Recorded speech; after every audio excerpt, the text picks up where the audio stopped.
This is Change Your Mindset Podcast, the podcast that helps change your life by helping change the mindset of the 99% into the 1% mindset. Here's your host, Adrian Gomez.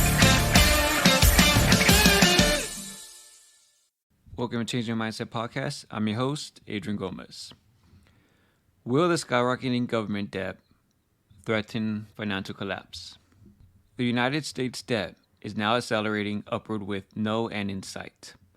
The faster it rises, the harder it is to slow it without causing a horrible crash. It is the power of compounding. Total U.S. debt is now $33.649 trillion. An article by Zerohead points out it is up $604 billion in 1 month, up $20 billion every day, up $833 million every hour. At this rate, the U.S. debt will be $41 trillion in 1 year.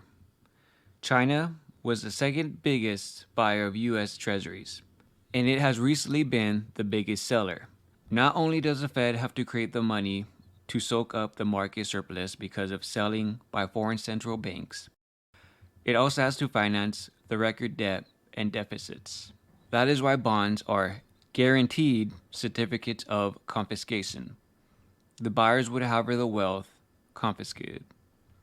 The U.S. added $1 trillion in debt in the last 3 months, but no one in Washington cares. The president just promised another $106 billion to Israel and Ukraine. Where would that come from? So the conclusion of this is, any intelligent person can see that this cannot end without a crisis. Be prepared. Money in the bank is not a solution. Congress passed a law after the last crisis that depositors' money over $250,000 can be used to bail in the bank. In other words, your money becomes the bank's money, which leads to the banking crisis continues. On TV, money managers are pounding the table on bank stocks. Banking with branch offices is a dying business. Ask one of your friends when they went to the bank the last time.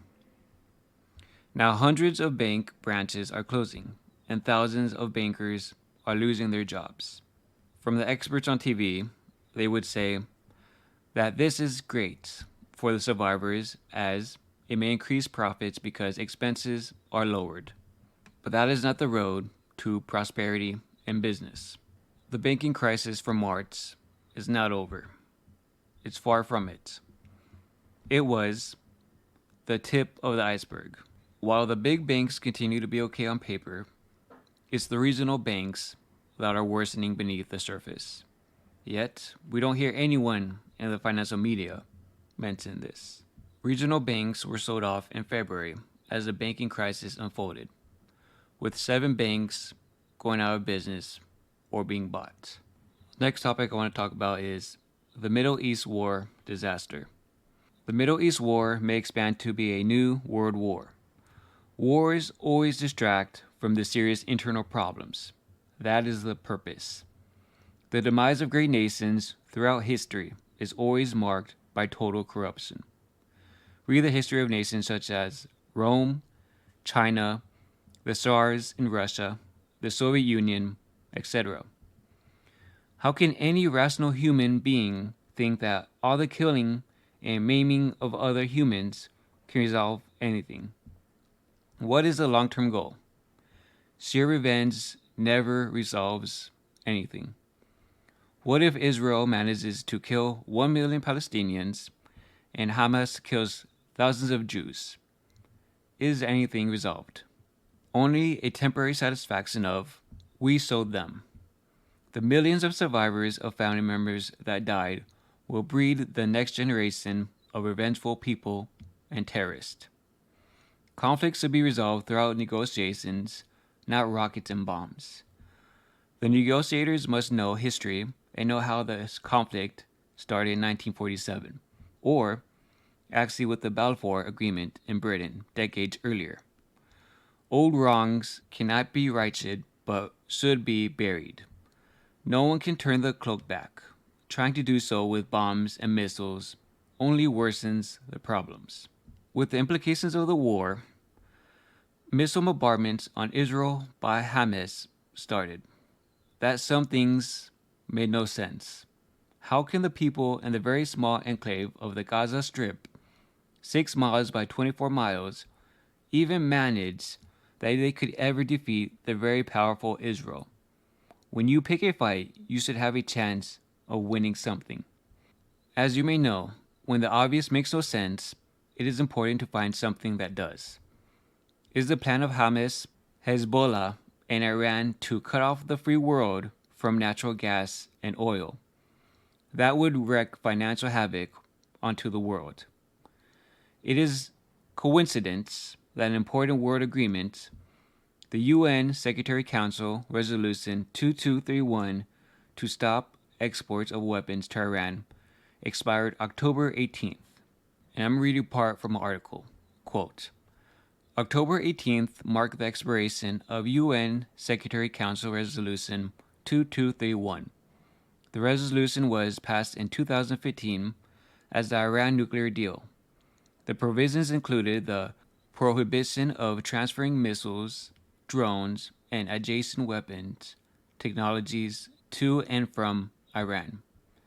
With the resolution's expiration, Iran is now free to send and receive those arms. End quote. A well-known tech pioneer, Kitcom, wrote on X, quote, Russia is free to deliver hypersonic missiles to Iran. First deliveries are probably arriving at Iranian ports. Russia will support Iran in the upcoming war against Israel, U.S. Payback for Ukraine. End quote. This is how World War III may start. World War I started just because an archduke was assassinated. Iran can stop traffic through the Strait of Hormuz. Will Iran damage itself like that? It would be very bad for the rest of the world as well. U.S. politicians have said nothing the past 2 years when Iran, along with other countries, violated the oil embargo and contributed as much as $60 billion to the treasury of Iran, which it uses to finance terrorism around the world. If global oil supplies are interrupted, oil and gas prices would soar. That would benefit OPEC. Europe would have to scrounge to get oil and gas from countries that might not want to cooperate with OPEC. Turkey is starting to lean towards the Palestinian cause. It gets a little complicated.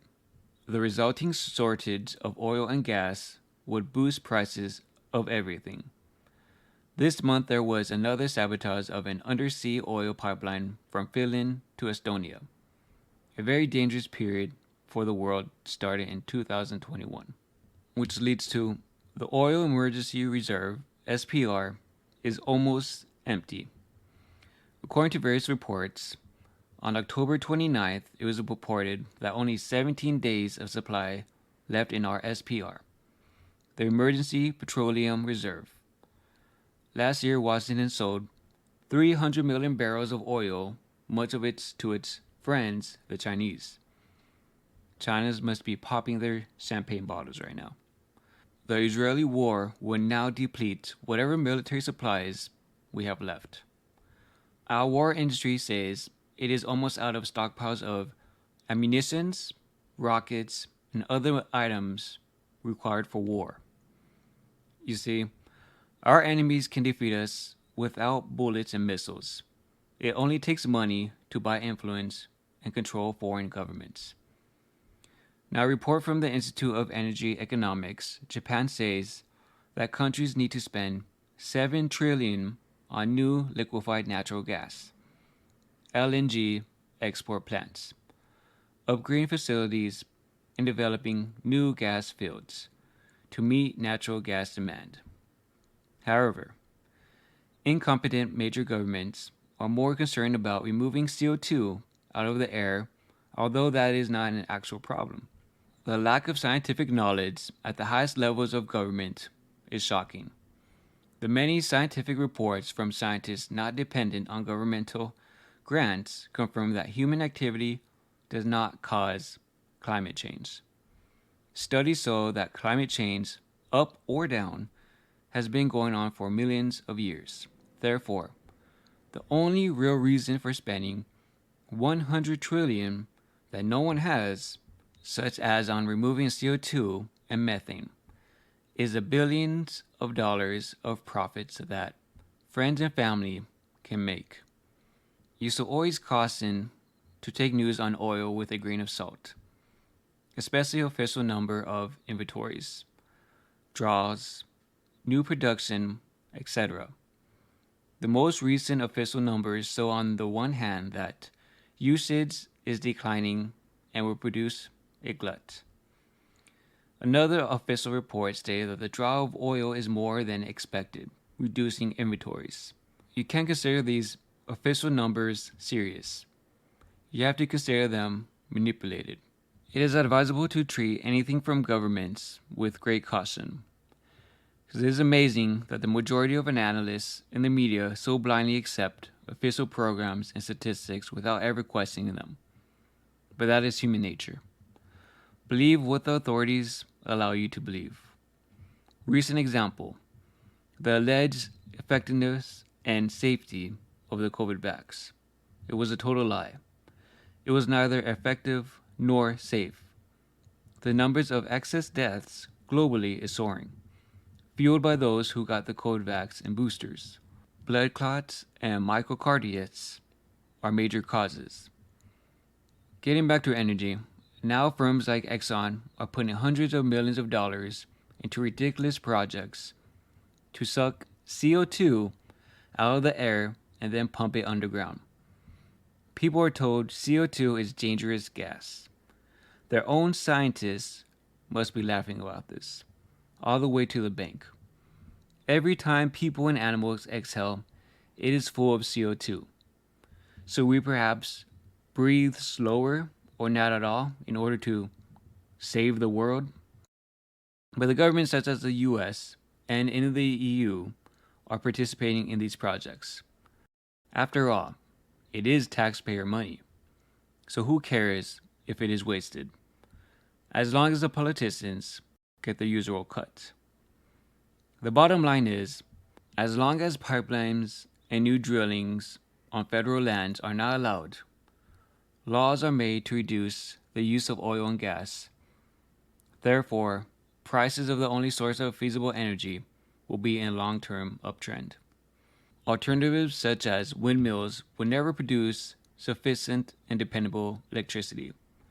Each windmill costs $20 million and expensive repairs are common. And they also kill millions of birds. Depending on the severity of future wars, energy prices are destined to eventually soar. That's going to be it for this podcast episode. So I want to give you guys a episode of information I believe you should know. And more likely, you are not hearing on the news or any type of media. So that's going to be it for this podcast episode. As always, thank you, Patron member Blade262, for being a Patreon member. If you want to support the podcast and be a Patreon member yourself, the link is in the description below. If you do, I appreciate it. Thank you again for taking time to listen to this podcast. Time out your valuable day. Truly appreciate it, as always. I wish you guys the best, and take care. Bye-bye. Thank you for listening to Change Your Mindset podcast. Be sure to tune in every week for a new episode. As always, change your mindset to change your life.